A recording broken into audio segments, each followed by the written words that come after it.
sei bem o que fazer. Acho que eu vou voltar ao sistema massa-mola. Na verdade, assim, um nome mais técnico.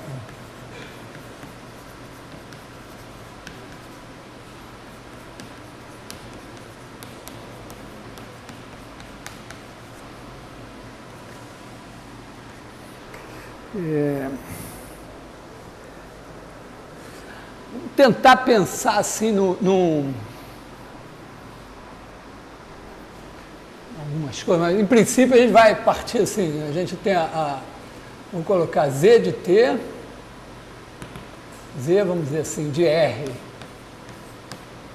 em C, com, em princípio, MZ, dois pontos, igual a menos K2 Z.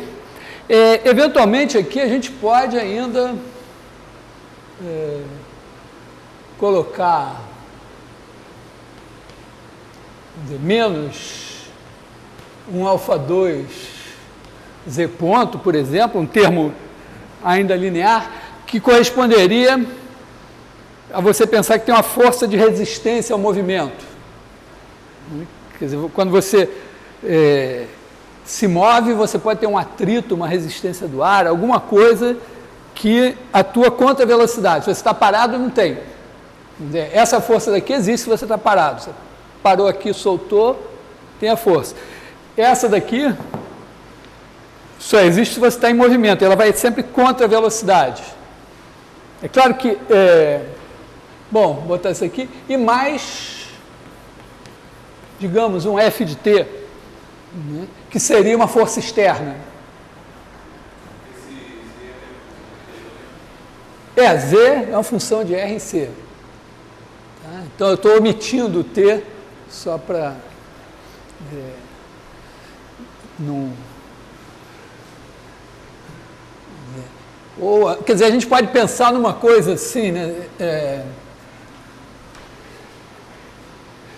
Na verdade, aqui eu vou fazer uma firula, vou botar MA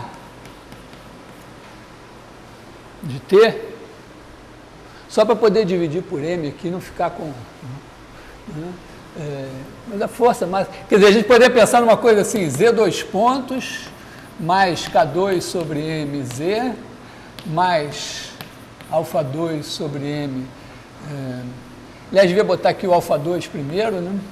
Z ponto, mais K2 sobre MZ, igual a esse aqui, para não deixar dúvidas, seria uma força externa. Não sei o quanto o Fábio discutiu isso, mas tem um caso muito interessante aqui, que é o caso de uma força que atua de maneira que o movimento, mesmo tendo atrito, vai aumentando. Aliás, antes disso, né, eu estou botando tudo linear. Quer dizer, aqui é bastante razoável você pensar que quando você puxa lá a sua mola, o seu elástico, qualquer o que seja, não é exatamente lei de Hooke. Tá? Quer dizer, o que a gente espera, né, é alguma coisa assim. Vamos dizer, você tem o Z e tem a força que atua contra o Z. Né? Então, aqui você tem uma força que, quando o Z é positivo, ela é negativa. E quando o Z é negativo, ela é positiva. Então, deveria ser alguma coisa assim, pensando assim, aqui, vamos dizer, o cara que seria o menos K2Z, menos K2Z é uma coisa assim. A rigor, deveria ser uma coisa desse tipo, assim. Na verdade, a gente sabe que o elástico, a mola, ou lá o que seja, vai cansar com o tempo, quer dizer, isso, na verdade, até vai depender do tempo. Mas, de uma maneira geral, você não pode supor que isso é linear. Colocar aqui uma lei de Hooke é mais, vamos dizer, é uma aproximação que permite a gente fazer contas e ter uma primeira ideia. Mesma coisa, a força de resistência não tem por que ser exatamente proporcional à velocidade.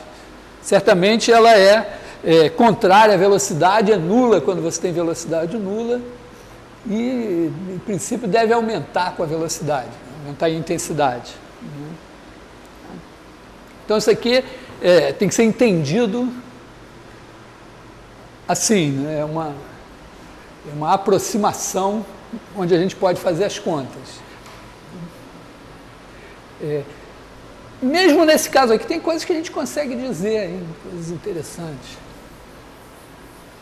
Mas o curso de equações diferenciais lida bastante com os aspectos qualitativos, com situações assim que você não tem exatamente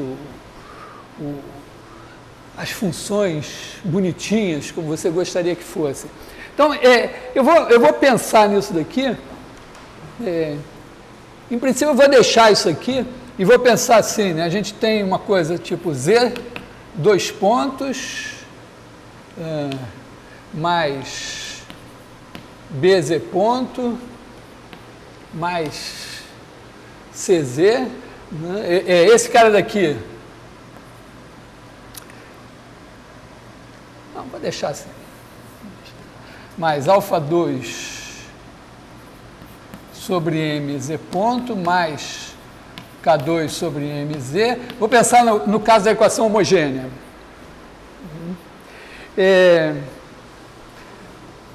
Vou também pensar num primeiro momento o caso alfa igual a zero. Só para retomar a nossa história, né? Quer dizer, isso daqui vai ser D2 mais K2 sobre M, identidade, Z igual a zero. Se alfa igual a zero não tem força de... Eu estou supondo que não tem atrito. Tá? Não tem atrito. Então, você tem isso aqui. Tá? Então, esse negócio daqui vai nos dar, né, D menos K sobre raiz de M e D mais K sobre raiz de M e Z igual a zero. Tá? Quer dizer, as raízes aqui são imaginários puros.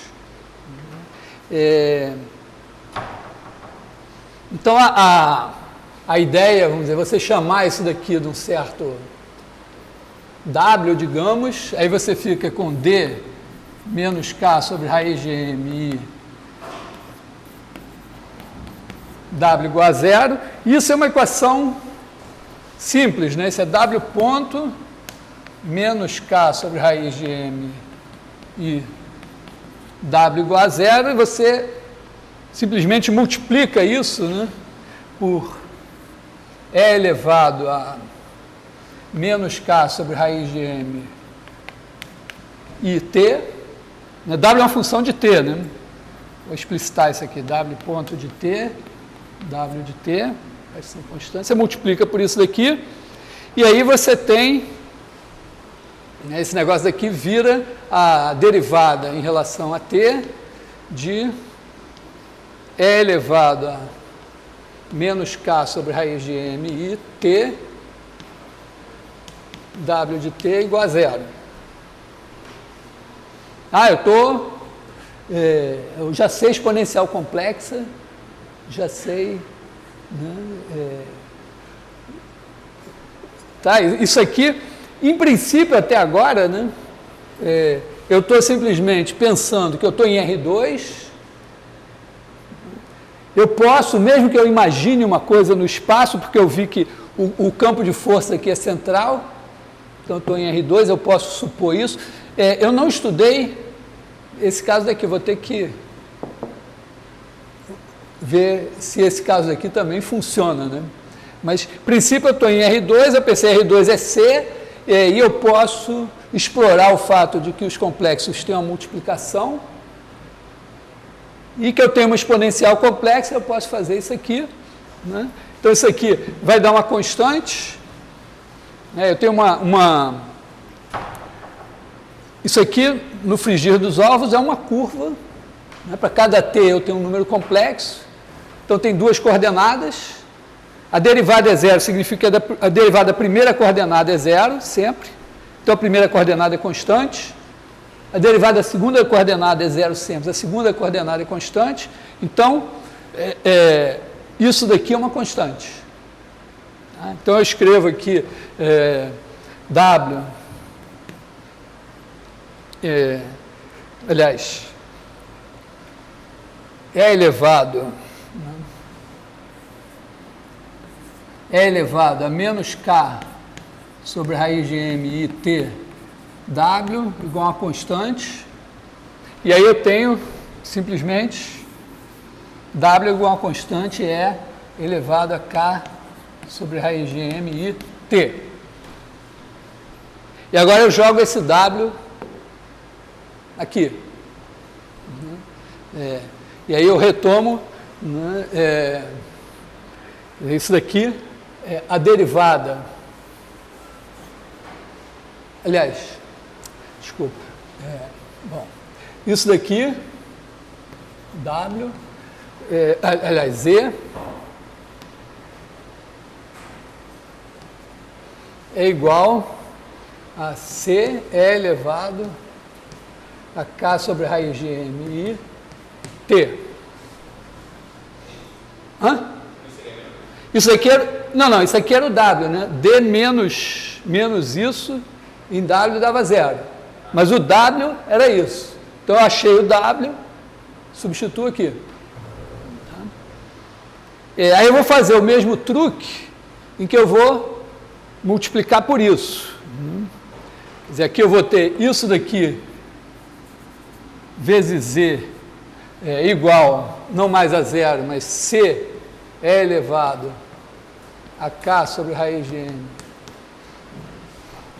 e T. Então, eu vou escrever aqui Z ponto, mas isso daqui vezes Z igual a isso aqui. Aí eu vou ter que multiplicar por mais isso daqui, e eu vou ter isso daqui igual não a zero, mas igual a isso, na verdade, multiplicado, porque quando era zero eu multipliquei e não mexeu nada aqui. Quando eu multiplico aqui eu tenho que ter 2K, né? Então aqui eu vou ter, deixa eu escrever aqui, né? Aqui é Z, DDT de E elevado a K sobre raiz de M I T vezes Z é igual a minha constante E elevado a 2KI sobre raiz de M T. Quer dizer, eu multipliquei isso por isso mesmo. E agora eu tenho que integrar. Só que eu sei uma primitiva para isso. Hã? O C? Não, eu vou ter que calcular o C. Hã? O C, por enquanto, aqui é o C. Então, vou voltar para cá, né?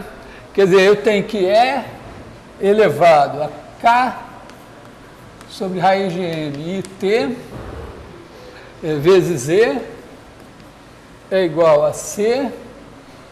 Quer dizer, agora uma primitiva disso. Primitiva disso é só, vamos dizer, eu vou fazer C dividido por esse negócio, então eu vou botar um C1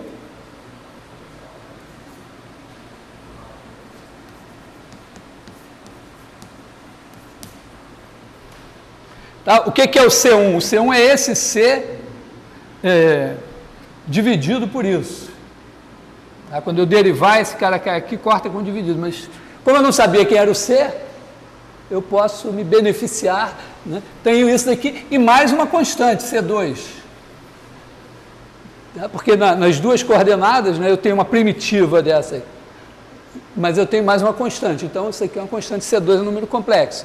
Então, eu tenho que Z de t igual a C1 E elevado, multiplicando agora por menos isso, né? E elevado a KI sobre raiz de mt mais C2 E elevado a menos KI sobre raiz de mt.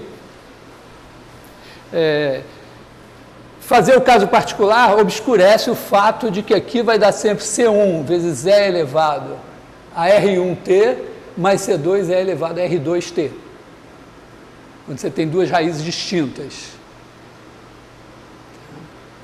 Quando elas são iguais, tem só um pequeno detalhe, um t que multiplica. Bom,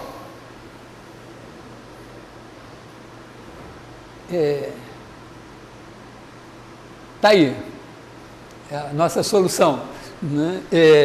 Eu queria fazer antes de passar ao outro caso, né, queria retornar a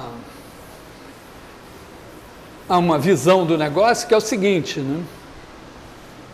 Primeiro, a gente pode escrever isso em termos de senos e cossenos,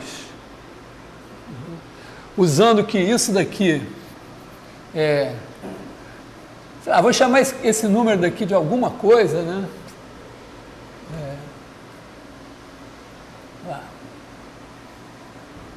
Ômega, né? Ômega é bastante adequado, né? Quer dizer, isso aqui é cosseno de ômega t mais I seno de ômega t. Só tem a parte imaginária. E esse daqui é cosseno de ômega t, o cosseno de menos o cara é o cosseno do cara, menos seno de ômega, menos I seno de ômega t. Então, se eu fizer C1 mais C2, chamar de ε1, eu vou ter aqui ε1,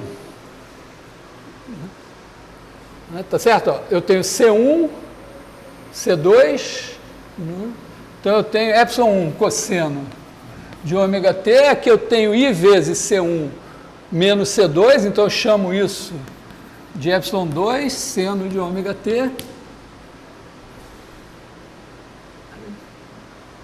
E o fato é que, bom,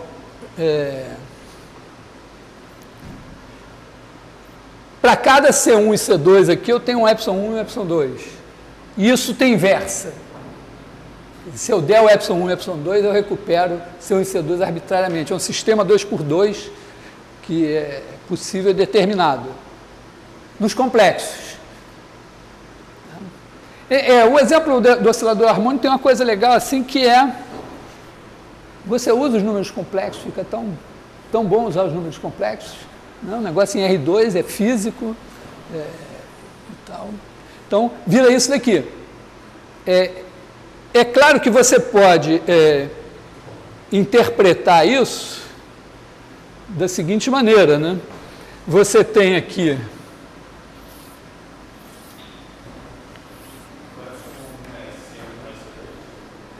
o ε1 é C1 mais C2 e o ε2 é I vezes C1 menos C2. Mas são dois números complexos, portanto, pontos do plano. Então, você poderia pensar assim, ó. Você está aqui levando um círculo, que seria cosseno ômega t é 1, mais seno ômega t é 2, e aí você tem aqui o ε1, ε2, e está levando em alguma coisa assim, né? Que é isso aqui. Claramente tem uma transformação linear aqui que está levando E1 no ε1, E2 no ε2.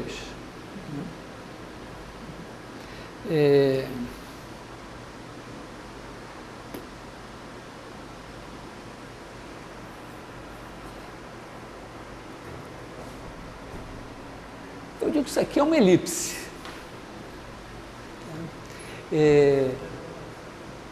É uma elipse pelo seguinte, Aqui eu estou aplicando uma transformação linear a um círculo. Se eu souber a equação de elipse, eu consigo mostrar isso.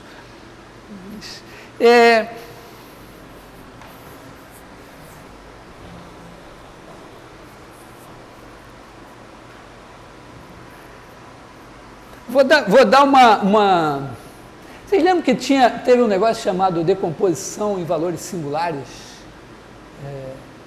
Era uma coisa assim, que você tem a transformação linear do plano no plano.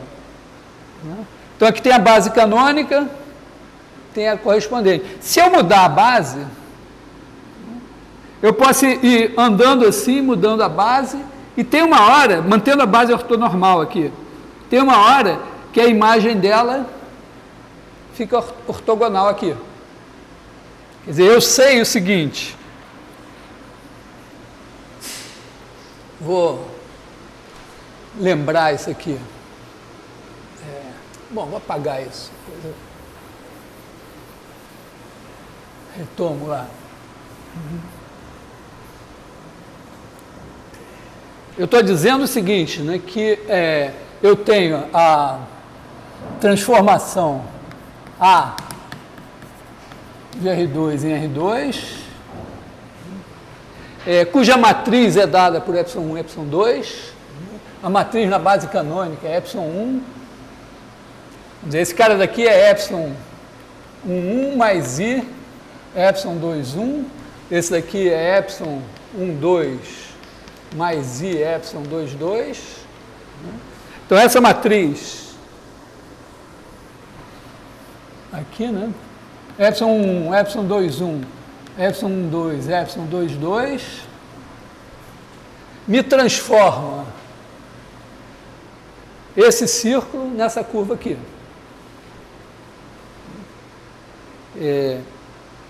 O que a decomposição em valores singulares é o seguinte, você pega aqui, pega só a transformação, pega o círculo e olha a imagem do círculo aqui.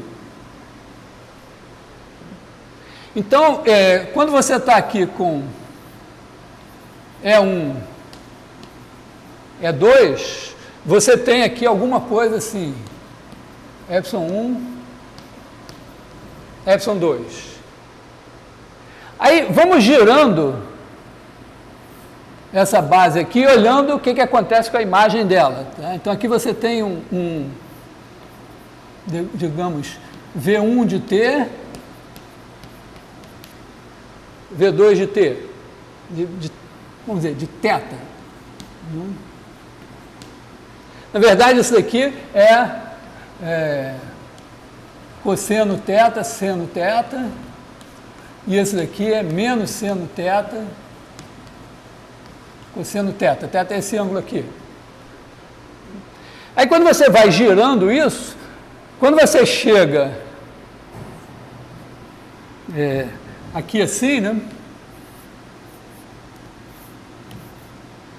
O que vai acontecer? O V1 virou esse cara aqui. E o V2 virou menos esse. Tá? Então, olha, tem uma coisa sensacional que acontece aqui, é o seguinte, se você olhar para o produto escalar, você pega esses caras aqui e olha os correspondentes aqui, o 1 de θ, o 2 de θ. O produto escalar de U1 por U2, que são as imagens desses caras pela transformação, eles começam aqui positivos, mas eles terminam negativos. Então, e isso é contínuo. Então, o teorema do valor intermediário garante que tem algum momento, né, algum valor de θ em que você tem esses caras ortogonais, produto escalar zero.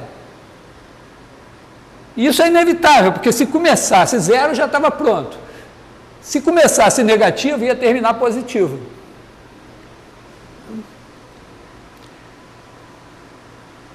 Então, quer dizer que eu posso garantir, né, que para um certo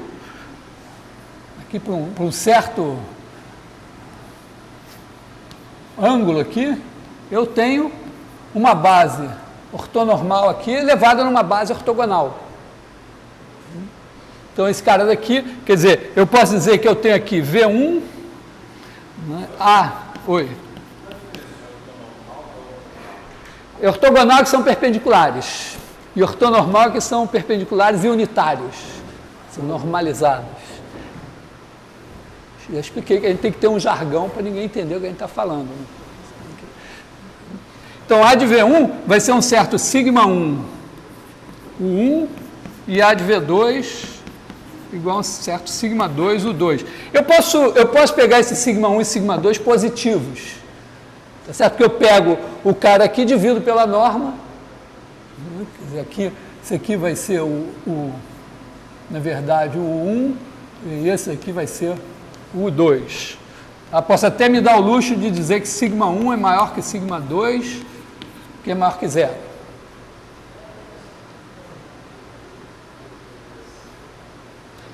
Isso simplifica a minha vida no seguinte sentido. Se eu olhar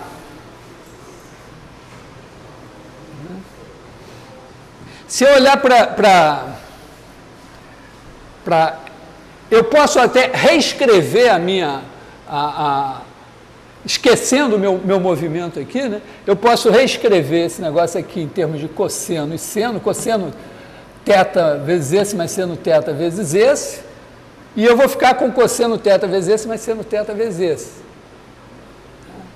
Quer dizer, vamos dizer, eu mesmo não sendo esse θ aqui, ó, eu posso dizer cosseno θ V1 mais seno θ V2 vai ser elevado em sigma 1 cosseno θ o 1 mais sigma 2 seno θ o 2. Então, ó, eu garanto, esses caras aqui são os pontos dessa curva. E eu garanto o seguinte, que se eu elevar essa coordenada ao quadrado, dividir por sigma 1 ao quadrado, vamos chamar isso aqui de, sei lá, digamos aqui eu tenho x, y, aqui que eu já usei de letras aqui. Bom, nesse momento eu sou obrigado a apelar e chamar de xi e eta. Letras, normalmente assim, se você faz arquitetura, alguma coisa assim, você consegue fazer um xi de primeira. Mas se você faz matemática, quando você estiver no final da graduação, aí você já consegue fazer um xi, assim, na boa. Esse é um xi, esse é um eta. Letras gregas. O fato aqui é que se eu fizer, quer dizer, enquanto eu vario no círculo, a imagem varia nessa curva aqui. Mas os pontos dessa curva, eles satisfazem xi ao quadrado sobre sigma 1 ao quadrado mais eta ao quadrado sobre sigma 2 ao quadrado igual a 1. Porque se eu elevar isso ao quadrado, dividir por sigma 1 ao quadrado, eu fico cosseno quadrado θ. E aqui eu fico cosseno quadrado θ dá 1. Isso aqui eu decorei que era uma equação de elipse. Para passar no Enem. Certo? Mas a gente pode... acho que eu não vou fazer isso agora, mas não é difícil. Quer dizer, você, exercício, deduza que isso aqui é uma equação de elipse. Quer dizer, num sistema de coordenadas, significa assim, né? Nesse sistema de coordenadas aqui, você vai ter uma elipse com focos aqui assim. Então, quando você tem o oscilador harmônico sem atrito, as órbitas são elípticas. Ocasionalmente, poderia acontecer de ter uma degeneração e o C2 ser zero. Porque essa degeneração, porque esses caras aqui, eles dependem da posição inicial e velocidade inicial.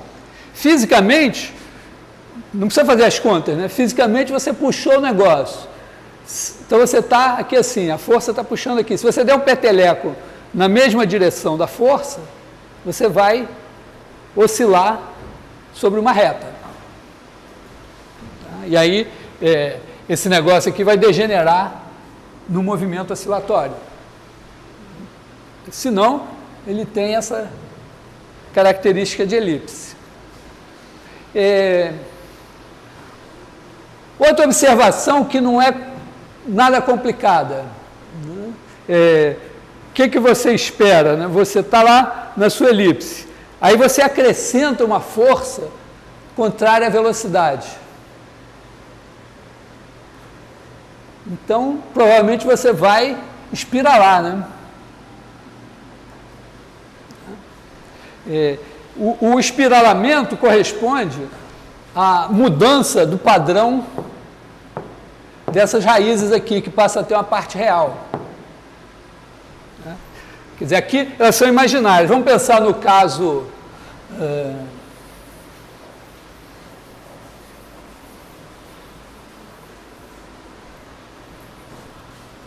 no caso em que a gente tinha Z2 pontos mais alfa2 sobre M Z ponto mais K2 sobre MZ igual a zero. Então você tem aqui D2 mais alfa2 sobre MD mais K2 sobre M identidade Z igual a zero. Aí você vai ter que olhar as raízes desse negócio. Né? Então, você vai ter raízes que vão ser menos, devia ter ajeitado esses números, né? Menos alfa2 sobre M, mais ou menos raiz de alfa4 sobre M2 menos 4 K2 sobre M sobre 2.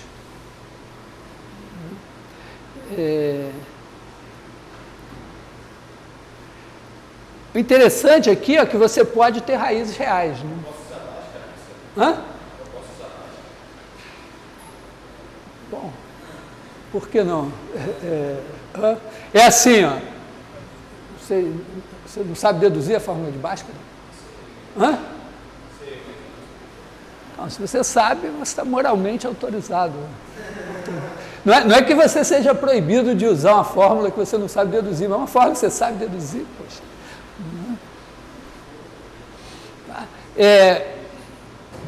Então, ó, observa o seguinte, ó, essas raízes aqui, elas podem ser reais. Quer dizer, se o alfa fotal, que isso aqui segura a onda do carro, né, basicamente é isso. Né? Se esse negócio aqui for positivo, você tem raízes reais. E aí você vai ter exponenciais. Exponenciais negativas, tá certo? Não é razoável você... Imagina se você faz essa conta aqui e acha duas exponenciais, quer dizer, isso aqui você vai ter uma solução que vai ser uma coisa assim, né? C1 é elevado a R1t mais C2 é elevado a R2t. Tá? É o mesmo padrão, porque isso aqui fica D menos R1, D menos R2, Z igual a zero. Achando as raízes, você vai ficar com isso aqui. E aí você vai ter isso. É a mesma coisa que eu fiz no caso particular. Você vai resolver, vai chegar a isso aqui. Repara que você ter exponenciais com R1 e R2 positivos seria Um espanto, né? Porque você estaria com a força puxando para dentro, um atrito, e o seu Z estaria aumentando de tamanho. Mas isso é garantido, porque esse cara aqui é negativo, e esse cara aqui, sendo positivo, ele rouba um pedaço desse, então a raiz desse negócio é menor do que isso aqui. Então, mesmo o termo positivo com mais aqui vai dar negativo. Então, assim, se forem reais, são duas raízes negativas. E se forem complexas, vão ter uma parte imaginária aqui, mas a parte real é negativa. Quer dizer, você vai ter, no caso, ou você vai ter aqui R1 e R2 menores que zero, né, já que você tem alfa, ou você vai ter uma coisa assim, né? No caso de ter disso aqui ser negativo, você vai ter E elevado a alguma coisa, que é isso daqui, ó. Vamos dizer, você vai ter C1 E elevado a menos alfa 2 sobre M mais I, alguma coisa, aqui eu vou chamar de ômega, T, mais C2 E elevado a menos alfa, na verdade, alfa 2 sobre 2M aqui, né? Mais menos I ômega T. Então, ó, você tem um E, na verdade, você tem E elevado a menos alfa 2 sobre 2M T, vezes esses dois que tem só parte imaginária. Essas duas exponenciais imaginárias a gente pode transformar em alguma coisa do tipo ε1 cosseno ômega t mais ε2 seno de ômega t. Está dando para acompanhar o meu raciocínio? Estou dizendo o seguinte, ó, eu vou ter uma coisa que vai depender agora dessas raízes. Vai ser alguma coisa, C1 vezes E elevado à primeira raiz t, mais C2 vezes E elevado à segunda raiz t. As duas vão ter a mesma parte real negativa, que está aqui. E uma parte imaginária que vem daqui, que eu chamei de ômega. Então, quando eu fizer isso, eu boto essa parte, essa exponencial negativa aqui, e eu fico com a mesma elipse, o mesmo tipo de coisa, uma elipse, só que multiplicada por uma exponencial negativa. Então, o que eu vou fazer? Eu vou estar andando na elipse, só que eu vou estar espiralando. Tá? Então, quer dizer, tem o caso de ter raízes reais, você não vai ter um espiralamento, na verdade, você tem duas exponenciais só. Mas no caso das raízes imaginárias, você tem isso. Bom,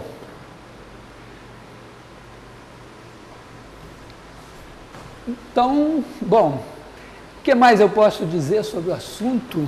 Acho que eu posso dizer mais algumas coisinhas. Que horas são?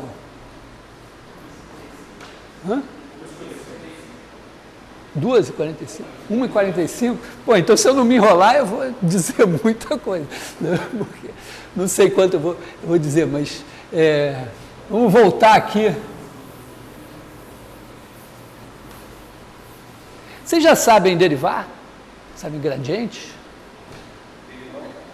Em função de R2 em R? Derivada parcial, gradiente e tal. Estão trabalhando, né? Tá bom.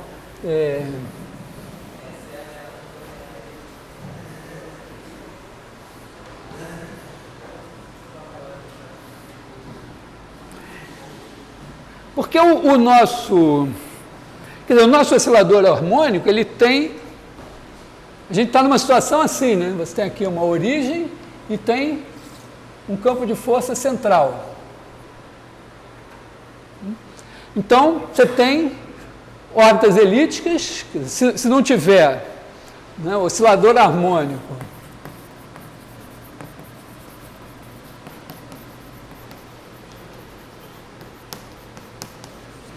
né, sem atrito, né,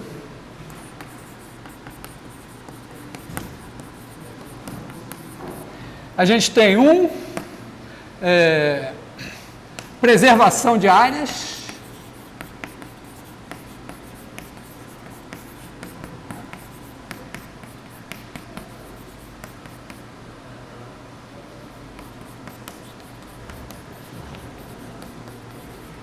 Quer dizer, você vai ter uma trajetória aqui, e aí você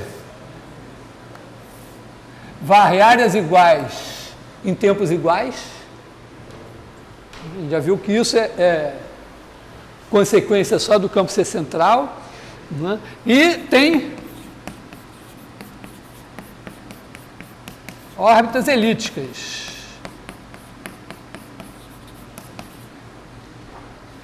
Não sei o que o acordo ortográfico com Portugal, isso virou elípticas ou elípticas, eu não sei, mas vou botar elípticas.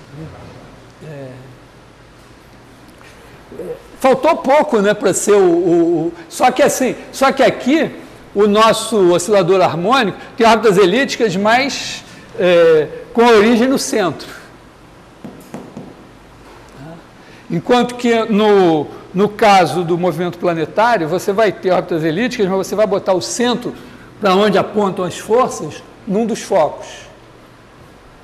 Tem uma diferença.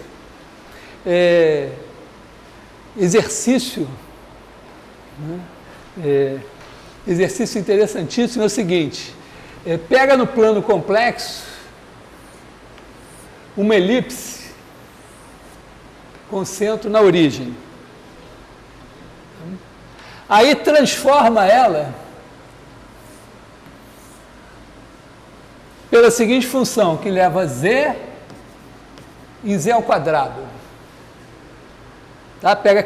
Imagina, você está andando aqui, cada ponto, você vai andando aqui, cada ponto, em vez de você olhar o ponto aqui, você olha o quadrado dele aqui. E aí isso vira, surpresa, uma elipse. Só que essa aqui é elipse, vamos dizer assim, elipse de Hooke. Vou fazer uma homenagem póstuma ao Hooke aqui. E essa daqui é uma elipse de Kepler.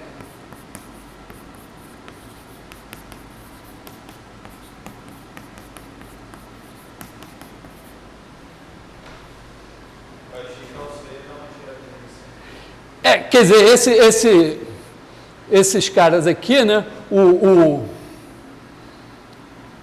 eixo maior aqui, ele vai virar esse cara aqui. E esse cara que está aqui, esse ângulo aqui que era de...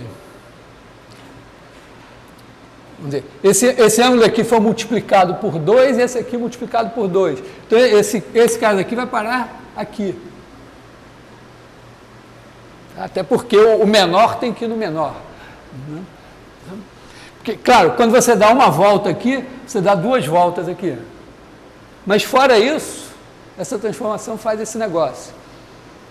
E aí tem uma coisa maravilhosa que foi trabalho de um astrônomo russo no começo do século XX, popularizado já mais para o final do século XX pelo Arnold, que foi um grande matemático russo, que você consegue deduzir da lei da gravitação que as órbitas são elípticas usando isso daqui. Mas vamos deixar para ver depois. Porque quando a gente sabe, isso aqui é uma observação.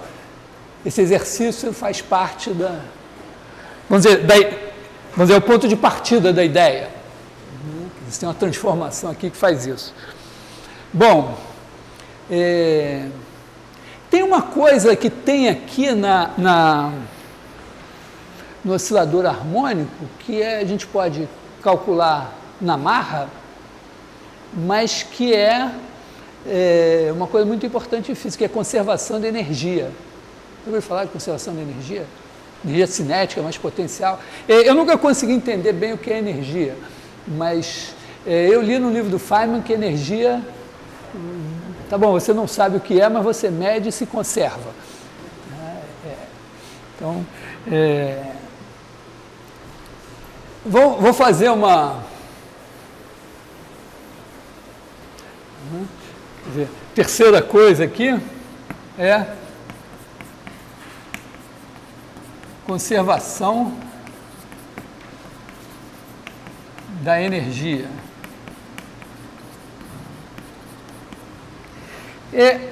A história é mais ou menos o seguinte, eu muito menos entendo o que é energia cinética. Você já deve ter ouvido falar de energia cinética, né? Então, vamos supor assim que a gente acredita em energia cinética. Então, você tem aqui, vamos dizer, está aqui a origem, está aqui o seu Z de T, ele tem uma velocidade, Z ponto de T, e tem uma coisa que chama energia cinética, que é igual a 1/2 de M módulo de Z de T ao quadrado.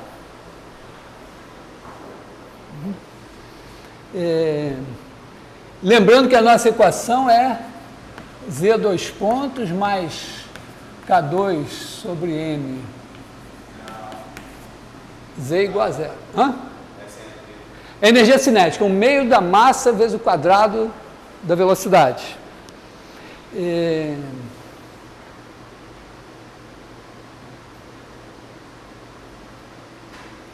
Se eu não me engano,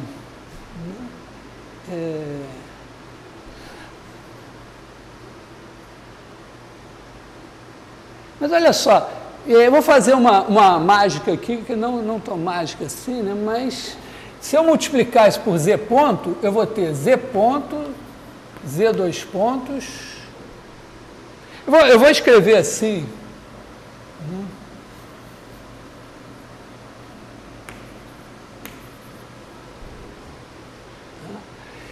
Mais K2 Z ponto igual a zero.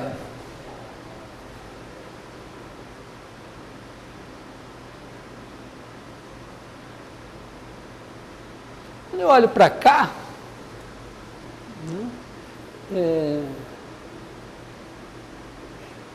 acho que eu vou fazer, na verdade, para não ficar nos complexos, eu vou pensar esses caras como vetores, vou fazer o produto escalar aqui para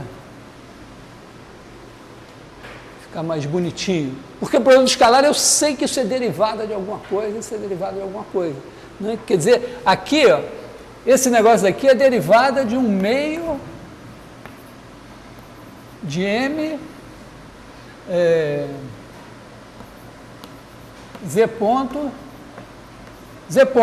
Se eu derivar isso daqui, dá Z ponto, Z dois pontos, mais Z dois pontos, Z ponto, dá 2 vezes Z ponto, escalar Z dois pontos, corta esse 2 aqui. E aqui eu tenho também uma coisa assim, né? Que é K2 sobre 2 vezes Z escalar Z. Se eu derivar isso daqui, vai dar isso aqui. Então, isso daqui tudo é a derivada em relação a T disso daqui que é zero. Consequentemente, isso daqui, que é norma de Z ponto ao quadrado, isso aqui é norma de Z ao quadrado, eu tenho que 1/2 de M, norma de Z ponto ao quadrado, mais K2 sobre 2, norma de Z ao quadrado, igual a zero. Ou seja, se eu tenho uma partícula se movendo, satisfazendo essa equação aqui, ela necessariamente, zero não, né? Constante.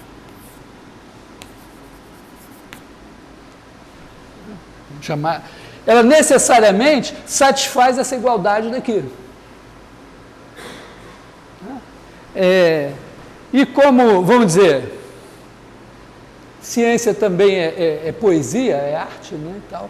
Quer dizer, vamos dizer, se eu, ou talvez tenha um caráter, vamos dizer, se isso daqui eu entendo como energia cinética, alguma coisa que faz um certo sentido físico, né?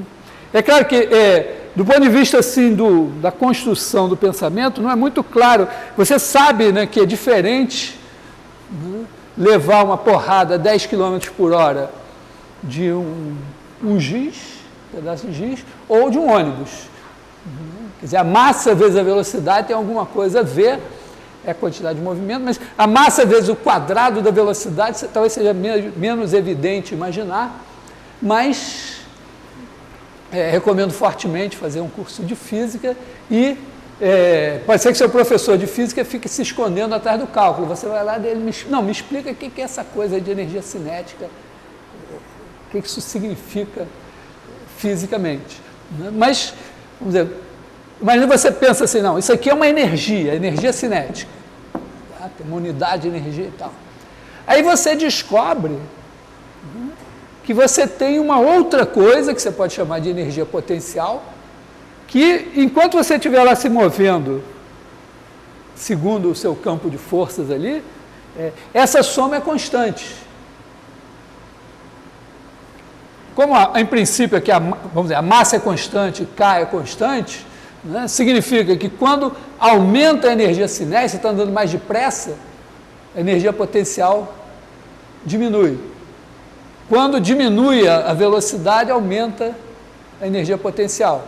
Tá? Dá para ver aqui vamos dizer, no oscilador assim, né? Quando você chega aqui na pontinha, você parou, vai estar com a velocidade zero, em compensação você tem uma energia armazenada aqui, que esticou a mola, que depois vai puxar você de volta. Quando você passa aqui, você está com a velocidade máxima, em compensação, a energia potencial é mínima. Mas isso é uma explicação porca de matemático. Realmente, assim, fazer um curso de mecânica e tal, e pensar essas coisas. O curso de mecânica talvez até já faça mais as contas, mas o curso de física 1 mesmo, né, deve discutir essas coisas. Então você tem aqui uma coisa nova, conservação da energia. Eu queria chamar a atenção para o fato de que essa conservação de energia é uma coisa que está ligada a um tipo de força, um tipo de campo de força especial. Oi? Qual parte? Essa daqui? Vamos pensar assim, esse cara daqui é um elemento de R2, né? Então vamos chamar ele de, sei lá, um C de curva, né? Eu tenho M, C dois pontos de T, mais K2, C de T, igual a zero. C é um vetor posição, está em R2. Então eu posso fazer o produto escalar por C ponto. Eu posso fazer M, C dois pontos de T, mais K2, C de T, escalar C ponto de T, isso também vai ser sempre igual a zero. Aí eu separo em dois pedaços, né?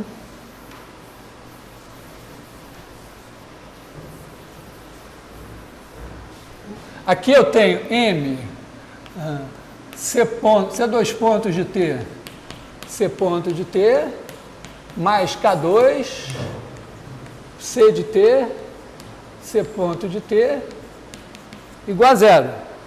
E aí eu olho, mas isso aqui é derivada.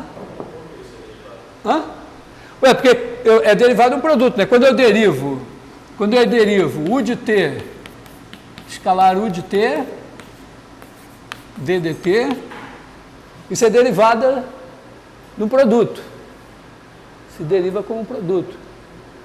E aí você tem uma característica interessante, você é o cara que presta atenção na aula, mas depois você não se lembra, você estudar, tem a parte de você presta atenção na aula, você entende, mas depois tem que estudar um pouco para consolidar.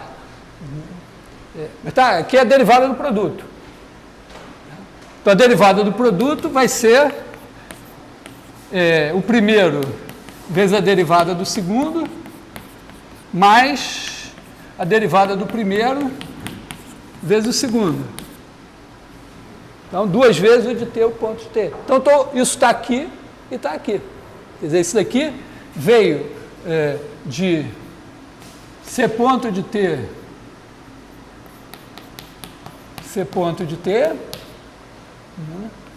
m sobre 2, quando eu derivar, vai dar isso aqui. E esse daqui veio de K2 sobre 2, c de t. Quando eu derivei isso, deu 0, então isso é constante. E ocorre que você tem aqui... Isso aqui é uma dedução, assim, puramente matemática, não tem poesia nenhuma, porque na física, uma maneira de você fazer é você olhar, andar ao longo do movimento e calcular o trabalho. Aliás, a gente pode fazer também, mas vamos fazer a dedução mais... Digamos que você não acredite... Bom, isso aqui, tudo bem, é isso. Isso daqui é igual a uma constante, beleza. Mas você pode também fazer... Você pode acreditar em trabalho. Sabe o que é trabalho? Não de trabalhar.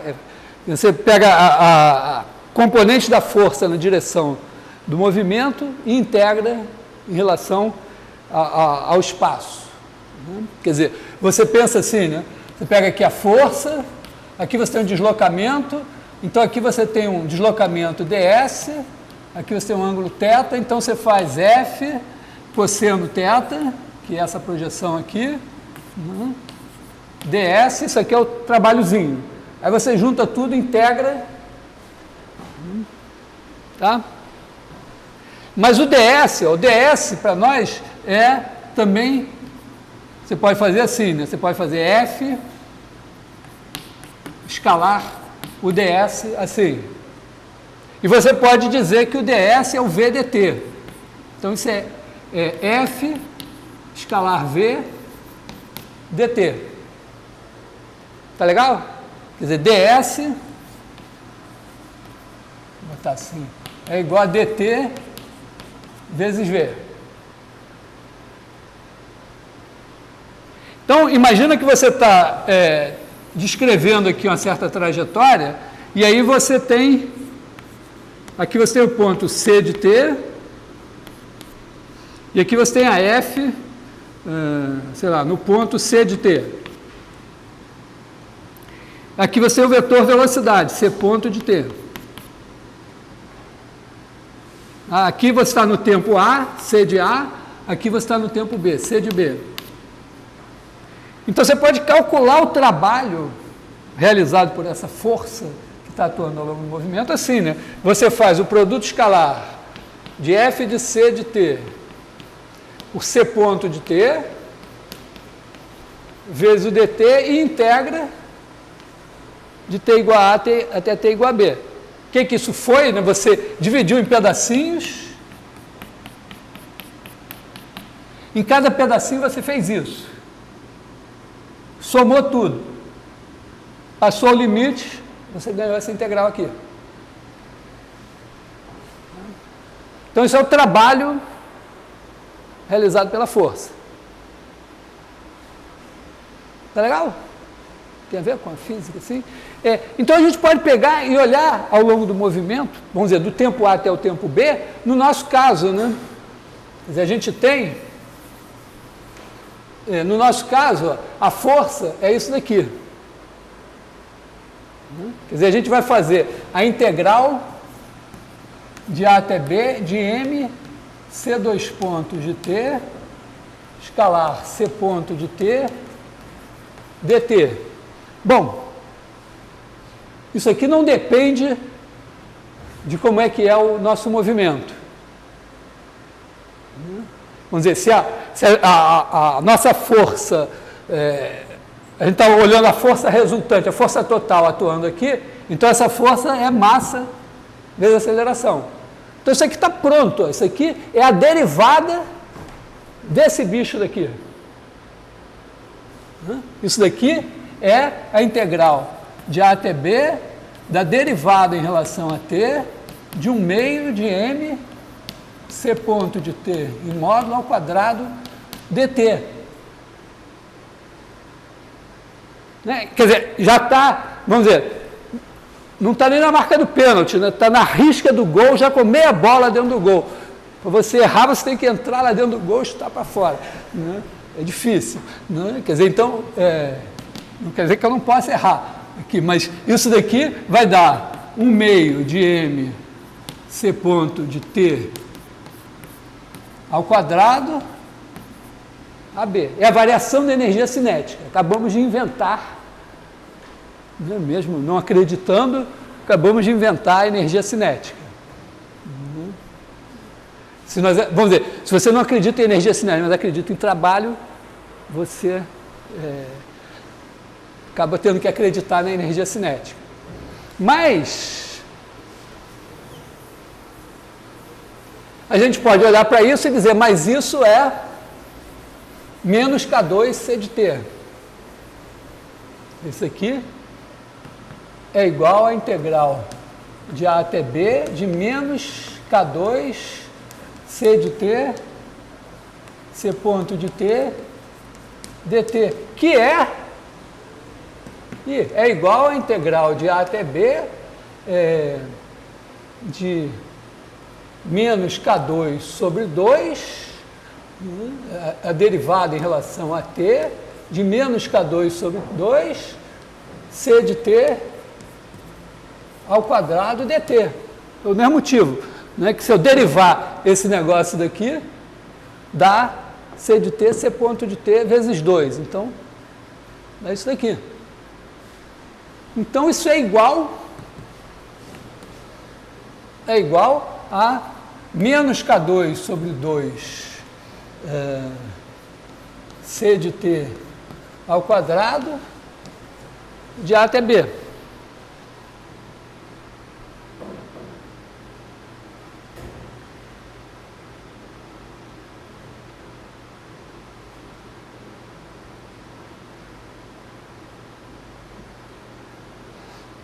Então, a conclusão, ó, é que esses dois já estão até na mesma linha, são iguais. Né? Quer dizer, você tem que 1 meio de m C ponto de t ao quadrado mais K2 sobre 2 C de t ao quadrado, vou botar tudo assim, de A até B é igual a zero. Ou seja, isso em B é igual a isso em A. Para quaisquer A e B. Tá? Então, aqui, ó, fazendo a integral assim, eu inventei a energia cinética. Fazendo a integral assim, eu inventei a energia potencial. Né? Com o sinal trocado. Mas, então, eu concluí que esse negócio daqui, calculado em B, é igual a ele calculado em A para quaisquer A e B. Então, é uma constante. Tá? A maneira um pouco mais poética de chegar à mesma resposta.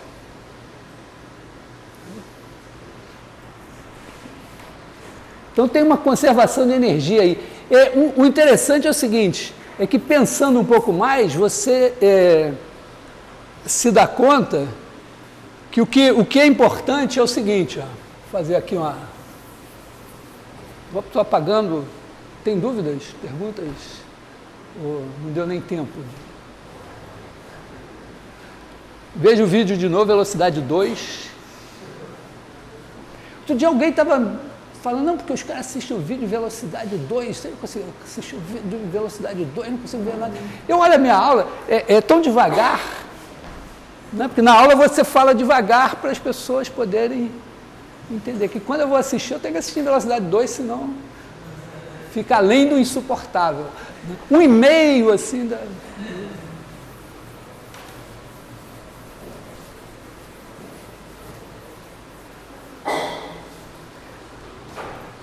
Tem aí já é uma elaboração um pouco maior, mas vamos pensar assim, você está em R3, vou pensar em R3, pensa só que você é uma função U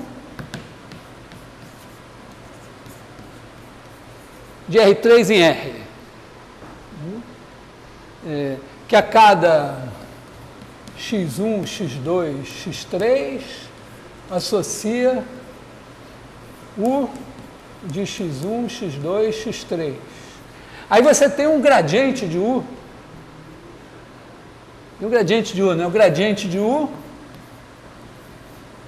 né, em x1, x2, x3 é igual a... vamos supor que esse negócio aqui é tão diferenciável quanto eu queira, sei lá, C2, não, acho que C1 tá bom já. C1 tá bom. D-ROM U, D-ROM x1, D-ROM U, D-ROM x2, D-ROM U, D-ROM x3, calculado em x1, x2, x3. Tem uma coisa super importante, né, que é a regra da cadeia, né? Quer dizer, o gradiente, ele vem assim, né? Se você tiver uma C de um intervalo I em R3, vamos pensar de R em R3, né? De R em R3, direto. Também, vamos supor também que é C1, tá? Então, se você fizer U, né, isso aqui leva T em x1 de T, x2 de T, x3 de T. Claro que aqui eu estou fazendo já uma coisa... x1, x2 vai ser a mesma coisa aqui. Mas você tem U de C de T. E se você quiser derivar isso, U de C de T é uma função de R em R, né? Você leva R, R3, R3 em R, então U de C de T, se você quiser derivar isso em relação a T, isso é igual a gradiente de U em C de T, escalar U C ponto de T. Esteve, né?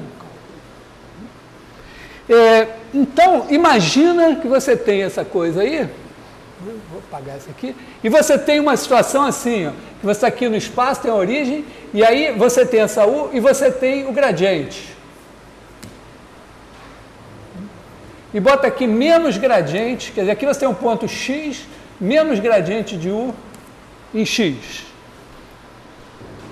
E supõe que o seu campo de forças é assim.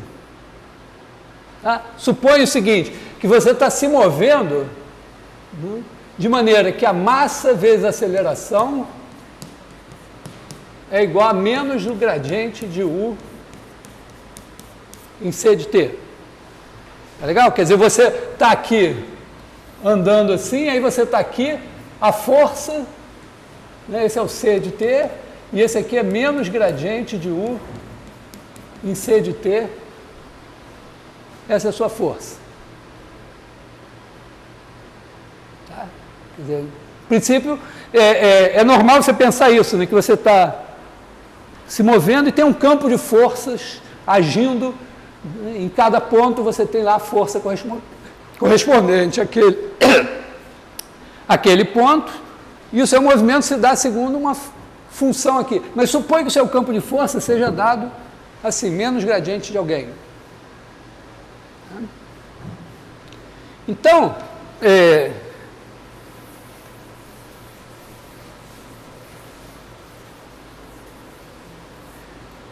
a gente pode fazer uma conta, de novo, uma conta limpinha.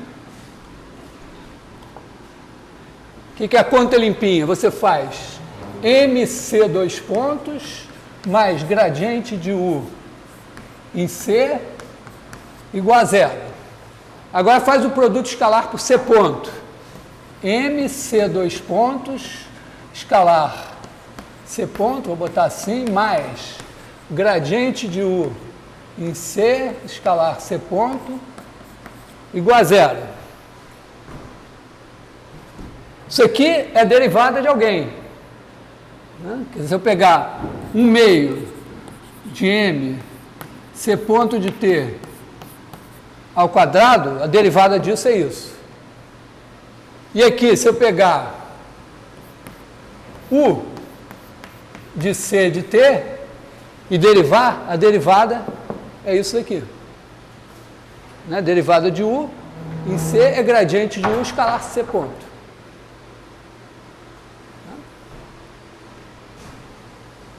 Então, eu estou dizendo que a derivada disso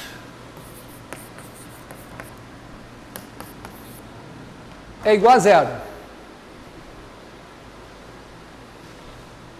Portanto, eu estou dizendo que isso é constante. 1 meio de mc ponto de t ao quadrado mais u de c de t igual a constante ao longo do movimento.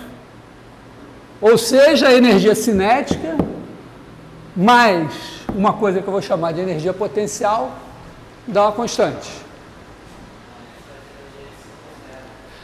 Quer dizer, se você tiver um campo, se você estiver se movimentando no espaço sob a ação de um campo de forças que é gradiente de alguém, se ele for gradiente de alguém, ele é menos o gradiente de alguém. Né?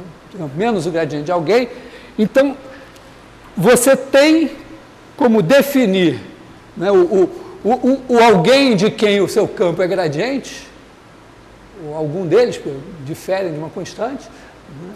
Você pode chamar de energia potencial, e você sabe que se ao longo do movimento você calcular a energia cinética, que é dada em função da velocidade, e somar essa energia potencial naquele ponto, isso é constante. Por isso esses campos de força, que são menos gradientes de alguém, são chamados de conservativos. Também você pode fazer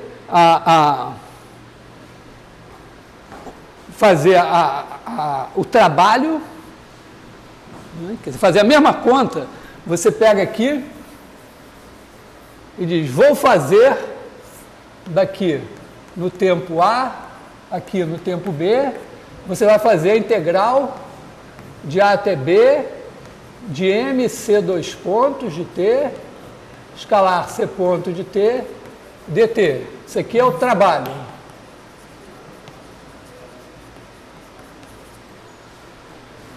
Tá? Então você faz isso aqui, imediatamente você obtém isso aqui, é igual à variação da energia cinética. Se você substituir o menos gradiente de U em C, escalar C ponto, você integrando vai obter isso aqui.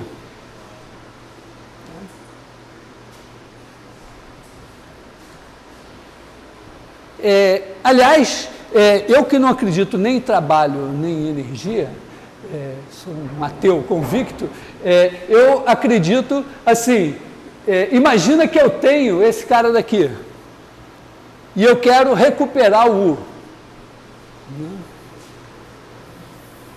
Imagina assim, ó. Imagina que eu estou aqui no espaço, eu tenho uma F de R3 em R3, e eu estou me perguntando, será que existe U de R3 em R, tal que gradiente de U é igual a F? Então, o que eu vou fazer? Eu vou fazer o seguinte, ó. Claramente, né, uma função, quando eu calculo o gradiente, se eu somar uma constante, a constante vira zero na hora que eu derivo. Então, eu posso definir essa U a menos de uma constante. Então, eu pego um ponto de partida aqui, um ponto A, e arbitro aqui U de A igual ao meu número predileto. Vamos chamar esse número predileto de alguma coisa, de U0, ou UA. UA. Então, a partir daqui, eu dou um ponto B e eu quero saber quem é U de B.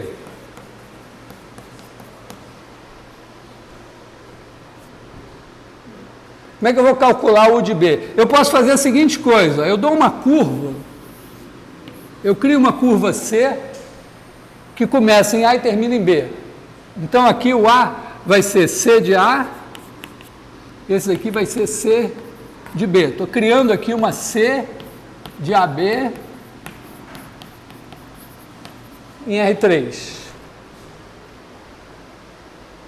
E aí, o que eu sei é o seguinte, ó, que se eu calcular U de B menos U de A, esse aqui eu sei, né?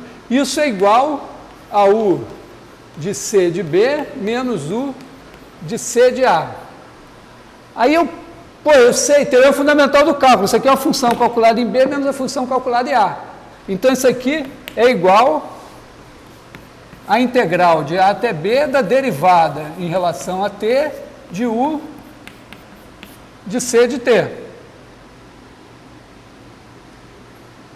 Tá certo? A função U de C de T, calculada em B, menos ela calculada em A, é a integral da sua derivada. Já que C vai de AB em R3, U vai de R3 em R, então U de C vai de R em R, de AB em R. É uma curva, né? Entendeu? Meu raciocínio foi assim, ó, eu sei a energia em A, eu chuto U, a energia não, eu nem sei, eu não acredito em energia, estou usando a terminologia, mas eu não acredito, eu só sei, acredito que tem uma função F, e eu estou procurando uma U cujo gradiente é F. Então a minha U em A eu arbitro. Aí eu pego uma curva que começa em A, vai até B. E eu recupero U de B menos U de A, dizendo, ó, isso vai ser U de C de B menos U de C de A, que é a integral da derivada. Mas a derivada eu sei, ó. A derivada é gradiente de U em C de T, escalar C ponto de T dt. E o meu gradiente de U, eu não sei quem é U, não sei, mas eu sei que o gradiente de U eu quero que seja F. Então isso daqui é igual a integral de A até B de F de C de T, escalar C ponto de T dt. E agora eu chamo isso de trabalho. Acabei de inventar o trabalho, continuo não sabendo o que é, não acreditando, mas é uma coisa cujo nome eu acabei de inventar. Tá? Então você também pode, por uma especulação puramente matemática, chegar a essa definição. Isso chama integral de linha, mas seria o trabalho. Tá?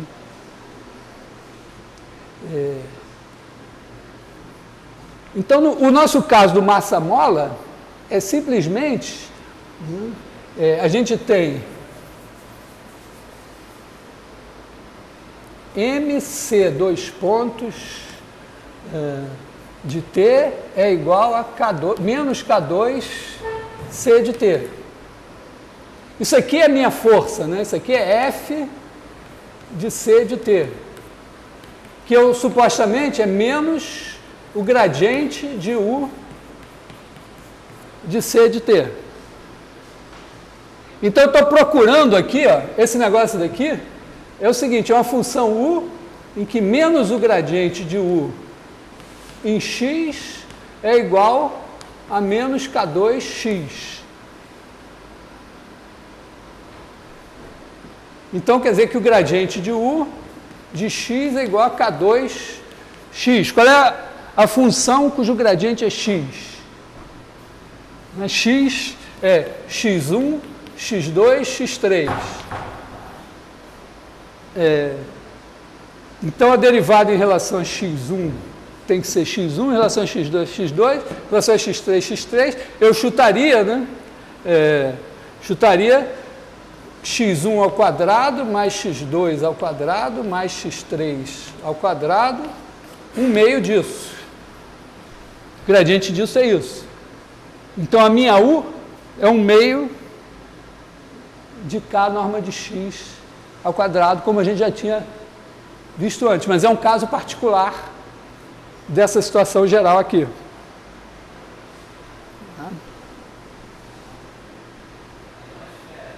Hã? Não é. Bom, tem o K2. Sim, vamos dizer, os pontos que têm o mesmo potencial. Isso, aliás, é um caso particular de campo central.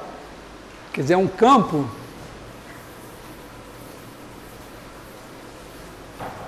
É um campo assim, você tem a origem, e aí ele é assim, né?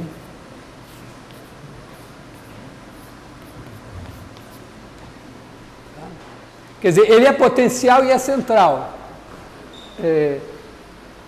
E em cada esfera você tem uma constante assim. Na verdade, um campo com essa simetria, quer dizer, se você disser, ó, f de x é igual a um certo alfa de norma, vou botar a norma de x ao quadrado, talvez, vezes x. O que é isso? Eu estou dizendo, ó, que se eu tenho aqui a origem, eu tenho aqui um x, eu tenho x, pode estar para cá ou pode estar para lá, vou botar para lá. Aqui eu tenho x, só que eu multiplico por alguma coisa que depende da norma de x. Então é constante. Aqui assim, né? Quer dizer, se eu pegar outro cara daqui, esse cara aqui eu multiplico pelo mesmo alfa que esse. Então eles estão, vamos dizer, do mesmo tamanho. Vamos dizer, esse aqui é assim. Hã? Círculo de raio maior? Como assim? Não, eu estou dizendo assim, esse daqui e esse daqui estão na mesma esfera, né? Então aqui tenho esse x, eu multipliquei pelo alfa da norma de x, então dá um cara assim. Esse daqui dá um cara do mesmo tamanho aqui. Sim, eu posso fazer um círculo, mas o importante é você ter essa coisa aqui.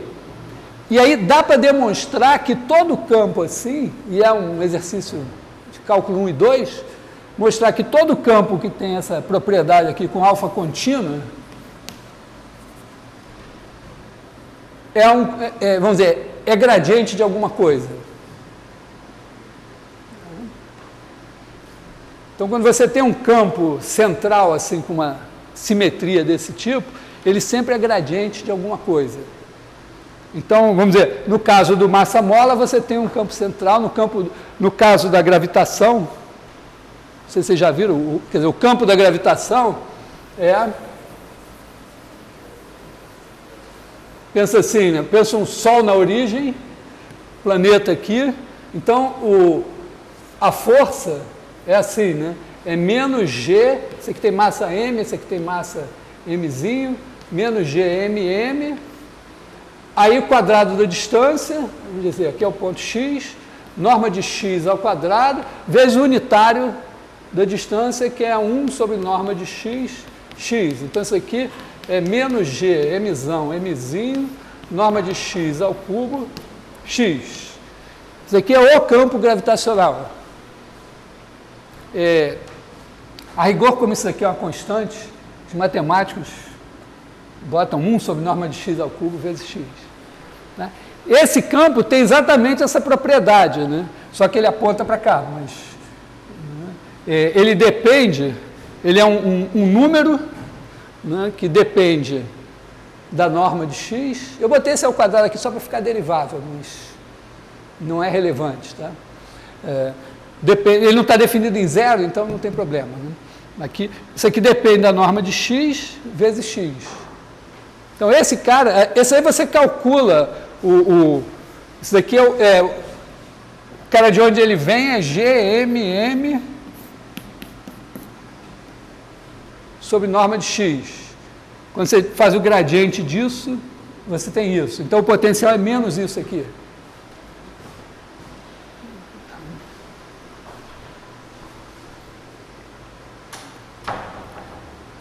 Então, assim, dizendo assim, para você fazer os verdadeiros exercícios do curso de cálculo, de CVGA e tal, você tem que ir lá na física, né, fazer um curso de mecânica e um curso de eletromagnetismo, onde aparecem outras coisas igualmente relevantes que têm a ver com o cálculo. Que horas são? 2h40? Caralho, essa aula não acaba, tortura isso. Bom, vou falar mais uma coisinha. O nosso sistema massa-mola, eu falei, né, que ele tinha uma certa aproximação. Né? Então, imagina que você tem uma coisa assim, né? Vamos botar assim uma G, vamos dizer assim, G de R em R, crescente, vamos dizer, contínua ou C1? Acho que pode ser contínua. Será que se precisar C1, será C1? Tá? Contínua, crescente.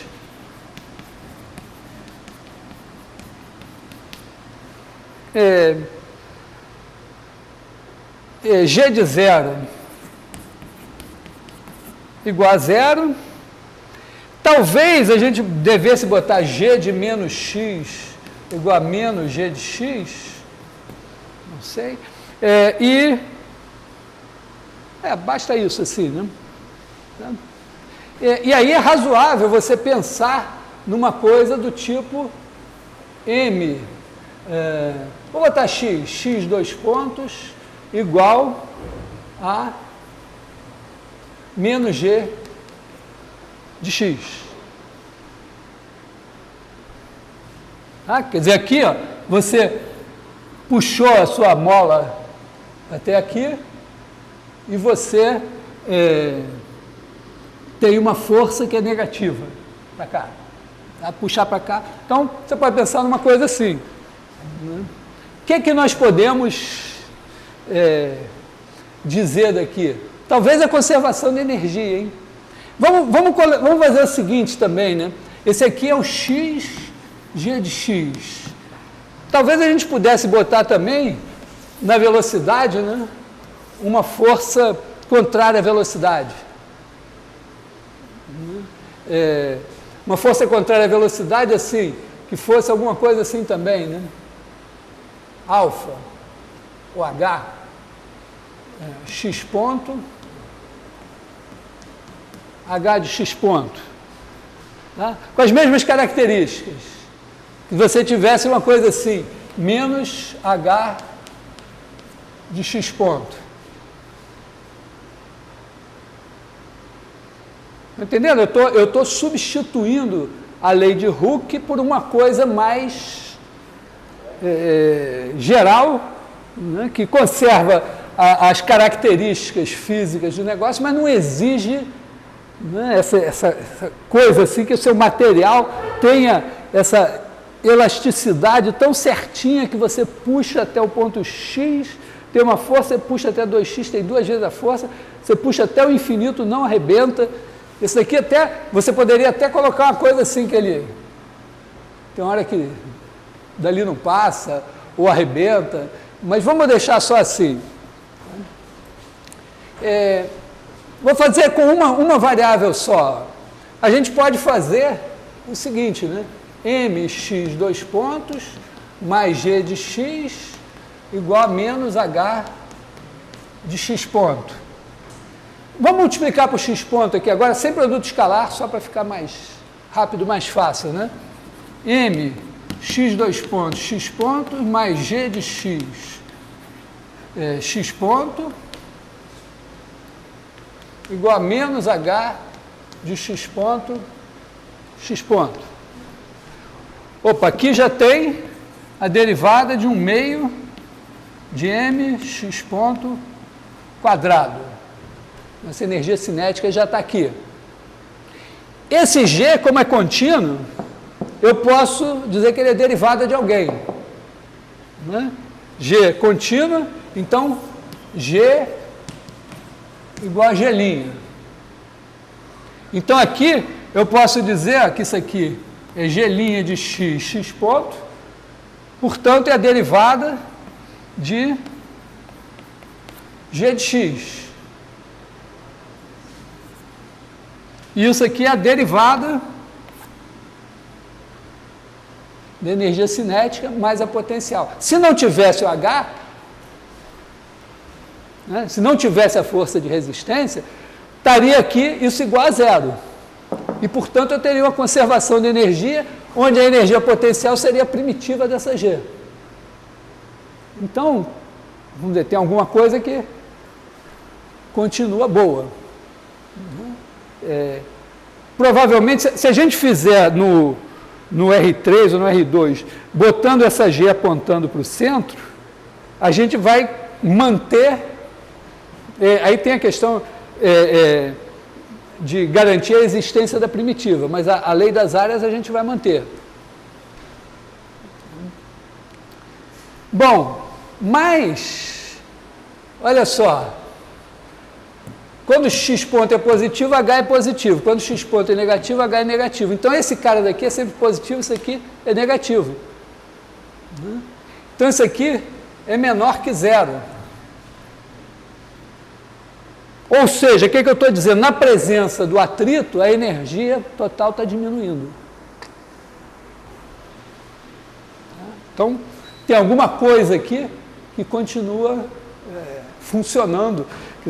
Essa análise mais qualitativa, mesmo aqui a gente não tem muita esperança de resolver essa equação, né? Com esse cara aqui. Com esse daqui, tudo bem, você integra duas vezes, ainda dá, né? Mas... Então, tem toda uma física envolvida aí nessas equações diferenciais. A física é a grande fonte. Aliás, eu não gosto muito de dizer que a física é fonte de problemas ou que tem aplicações à física. Na verdade, essas coisas nasceram com a física. Quer dizer, o Euler estava fazendo física e matemática ao mesmo tempo, o Gauss, o Newton, né? Não tinha uma coisa assim que o cara estava fazendo matemática abstrata e aí depois aplicou na física. Essas coisas surgem meio que ao mesmo tempo. De vez em quando alguém, já falei para vocês do caso do Hamilton, que embora fosse um grande físico, ele estava elucubrando lá, né, generalizar os números complexos para R3 era uma elucubração puramente abstrata. Mas isso é relativamente raro, eu acho. Bom, acho que talvez... Cara, eu vou ter que dar uma estudadinha, não sei se eu vou conseguir fazer direto, mas na próxima aula possivelmente eu vou pegar o Fábio já fez a gravitação?